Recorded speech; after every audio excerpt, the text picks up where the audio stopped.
Hey everyone! If you don't know us, we're a couple who have been living in Portugal for the last 5 years. On this channel, we share our adventures to help you decide what you might like to see when you are traveling in Portugal. This time, we are visiting Chaves, a small and charming town in the north of Portugal. It's almost on the border with Spain and is very popular among our neighbors, the Spaniards, which is evident by their frequent presence there. The main highlight of the town is its mineral water and hot springs. Centuries ago, there was a thermal public bathhouse, which is now a museum. I really enjoyed the museum experience, but at the same time, I thought I would enjoy it much more if it was interactive. Relaxing in Roman Empire pools could be an unforgettable experience, but unfortunately, it's not possible. You can only view the pools from above. Nevertheless, we were very impressed with Roman engineering and the quality of their work, which has survived for centuries. Also, isn't it fascinating that while the majority of the population back then was dirty, stinky, and suffering from countless pandemics, the Romans could enjoy an unforgettable spa experience. Nowadays, it's also possible to enjoy hot springs and spa procedures. You just have to go to Termas and Spa. They offer different packages from which you can select various procedures. We chose an hour in a private pool with a massage, and even though it's mostly intended for older people, it felt great, so I would still recommend it. If you want a more sophisticated experience, I would suggest going to Orense, a Spanish town 95 kilometers north of Chaves, which is about an hour by car. There you can find a bunch of natural free hot springs along the river and a paid complex called Termas designed in traditional Japanese style. It's incredible and even better than any of the Japanese onsen I've experienced. Most of it is open air with an incredible mountain view, and there are plenty of pools with different water temperatures and massaging showers. The entrance fee is quite low for the experience you get, €6.40 per person for 2 hours. On the first day, we decided to go on a hike along the river in the northern direction. The hike was super relaxing, with no hills, as you typically experience in Portugal, so it was a great time to contemplate the water, reflections, nature, all the beauty around us. The wooden path we followed went almost through a jungle. At some point we saw a blue kingfisher bird. Further along, we also saw turtles, enjoying the good weather. In May, it's Coronilla Valentina blooming season, so all the slopes were covered with these yellow wild plants.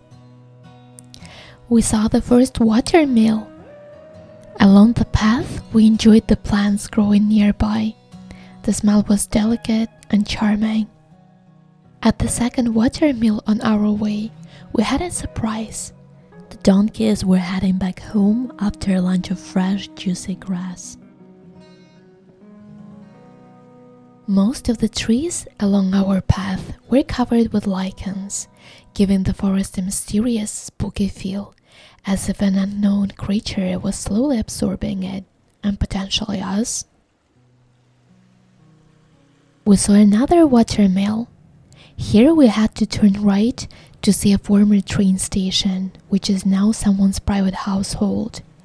The weather was getting worse. A thunderstorm was approaching. Look at this train! Isn't it amazing that someone owns a former train station and even keeps a train in the garden? We wished we could go inside to check it out, but unfortunately it's not possible. I wonder if the train station house is now used as a family home. What do you think? Please leave your thoughts in the comments below. We continued our journey through the vineyards. It was lunchtime, so we started looking for a sideway cafe. We were lucky to find one where all the locals were sitting and playing poker. I ordered beef stew, and it was incredible. It felt like we were in the north, where the food is supposed to be warming and comforting. This wasn't a typical Portuguese dish, and I was more than happy with it. Anton ordered aleira, which is a typical Portuguese sausage made with chicken meat and bread, and it was also a good homemade one. The name of the place is Restaurant Café Frade. After lunch, we found Castro de Corallia.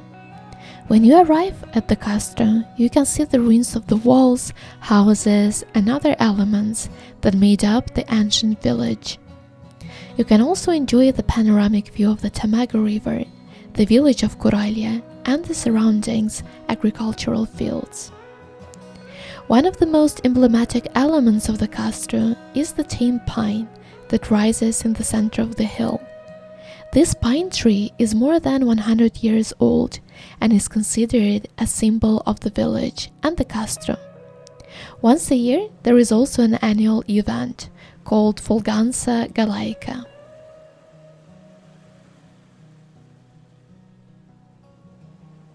There is a lovely photo spot on top of the mountain in the shape of a heart, which also serves as a bench. On the way back, we saw a beautiful horse. At this point, we're back in town. Along the river, there are plenty of mossy walls due to the humidity. What I like about Portugal is that even if a house is just a ruin, you can often still see a facade that is preserved. In this case, it has survived and looks cool with all the details.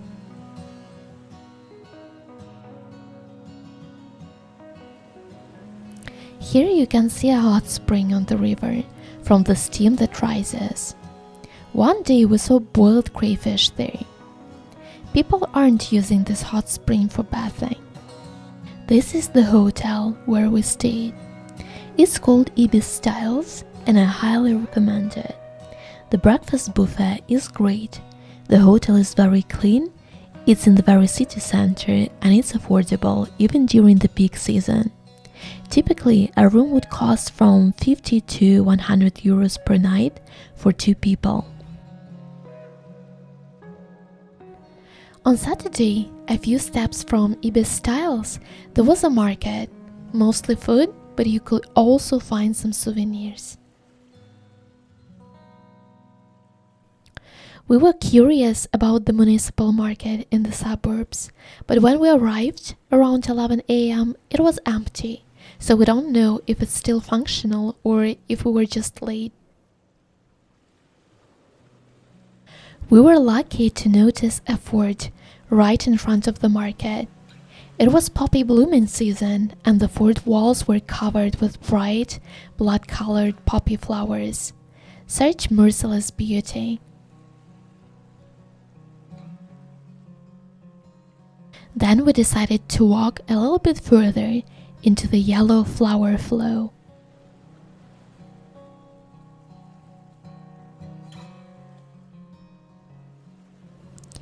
I couldn't stop admiring the poppy flowers.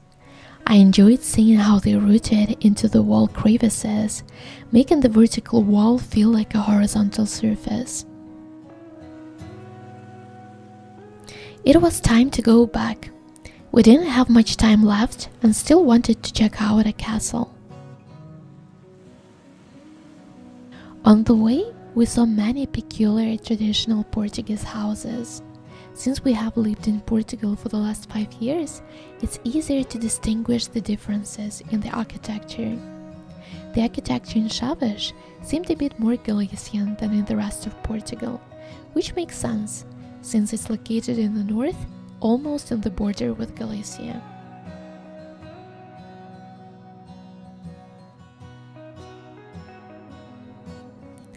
Here is the castle. The area in front of it is beautifully decorated with flowers and offers amazing panoramic views of the Tamago River and the city.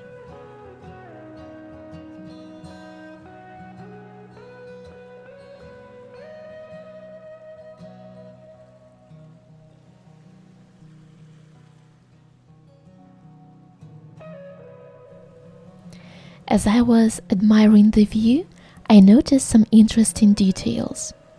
What does it mean to see a cozy armchair next to a basin?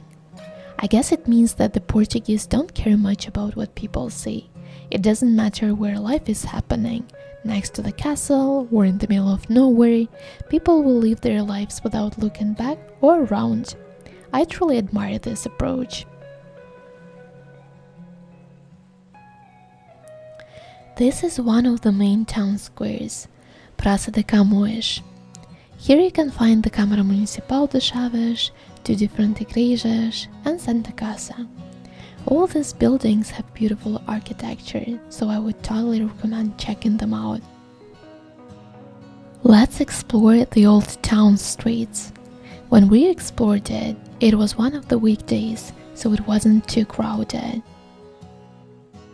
Chaves is divided by the Tamega River into two parts. The old city center is on one side, while the other side is a residential area with a large park. Locals love relaxing on the Tamega River bank, and it's easy to understand why. It's a very peaceful area.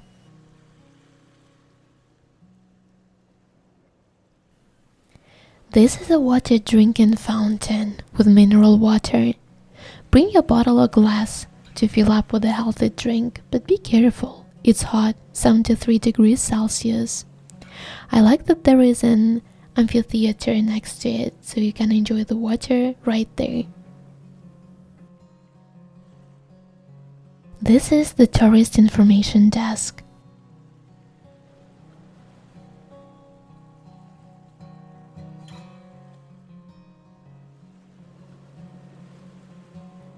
On our last day, Saturday, there was a CrossFit competition. In Portugal, even in small towns, people never get bored. They typically always have festas and events. If you enjoyed this video, please give it a like, share it with friends who are planning to travel to Portugal, and consider subscribing to our channel, as we'll be posting more videos about Portugal.